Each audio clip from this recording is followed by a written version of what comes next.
गुरु पूर्णिमा गुरु शिष्य परंपरा।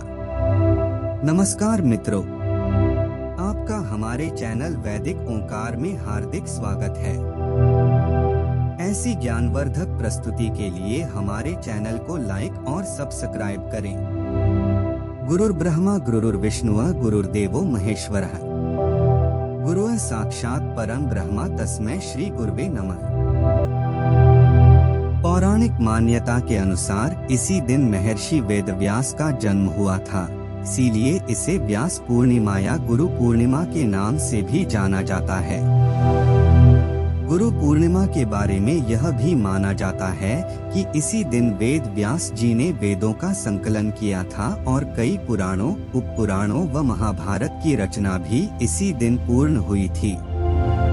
गुरु भारतीय संस्कृति का एक अहम हिस्सा है और उस संस्कृति को याद रखने के लिए ही आषाढ़ महीने की पूर्णिमा को गुरु पूर्णिमा का नाम दिया गया है। हमारे पहले गुरु माता पिता होते हैं जो हमें इस दुनिया में लाते हैं, जिनकी शिक्षा हमारे जीवन में हर जगह पर काम आती है। गुरु शब्द संस्कृत भाषा का शब्द है। पारमार्थिक और सांसारिक ज्ञान देने वाले व्यक्ति को गुरु कहा जाता है। माता पिता के बाद गुरु ही होता है जो हमें बिना किसी भेदभाव और निस्वार्थ भाव से हमारे जीवन को सकारात्मकता की ओर ले जाने में हमारी मदद करते हैं और हमें नकारात्मकता से दूर रखते हैं। गुरु पूर्णिमा की कथा।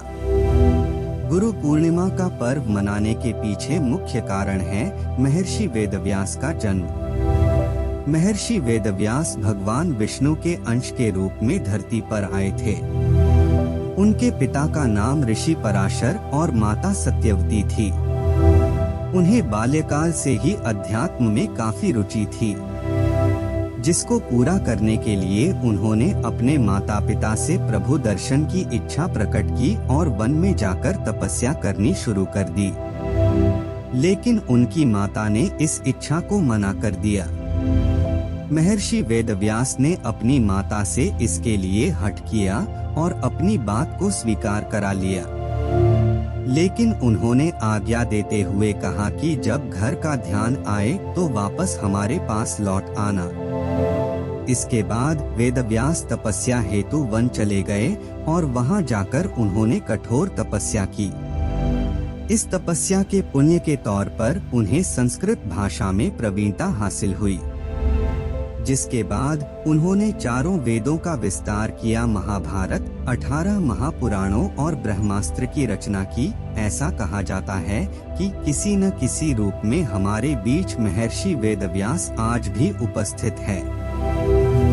इसलिए हिंदू धर्म में वेदव्यास भगवान के रूप में पूजे जाते हैं।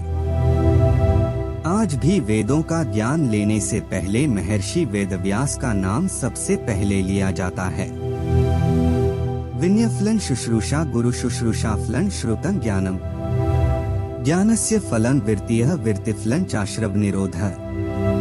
भावार्थ: विनय का फल सेवा है, गुरु सेवा का फल ज्ञान है, ज्ञान का फल विरक्ति स्थायित्व है और विरक्ति का फल आश्रव निरोध बंधन मुक्ति तथा मोक्ष है। गुरु का आशीर्वाद सबके लिए कल्याणकारी व ज्ञानवर्धक होता है। इसलिए इस दिन गुरु पूजन के उपरांत गुरु का आशीर्वाद प्राप्त करना चाहिए। सिख धर्म में इस पर्व का महत्व अधिक इस कारण है क्योंकि सिख इतिहास में उनके 10 गुरुओं का बेहद महत्व रहा है।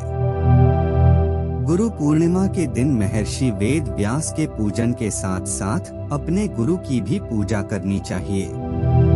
इनके आशीर्वाद से व्यक्ति को सफलता मिलती है।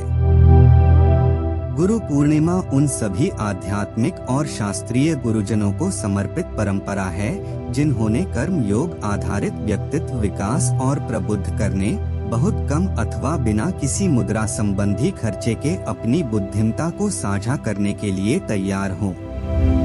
इसको भारत, नेपाल और भूटान में हिंदू, जैन और बौद्ध धर्म के अनुयायी उत्सव के रूप में मनाते हैं। हम सभी के जीवन में गुरु का स्थान सबसे अहम माना जाता है।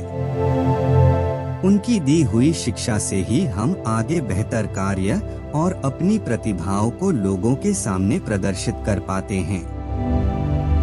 हमारे शास्त्रों में भी कहा गया है कि बिना गुरु के आप भगवान को भी पा नहीं सकते।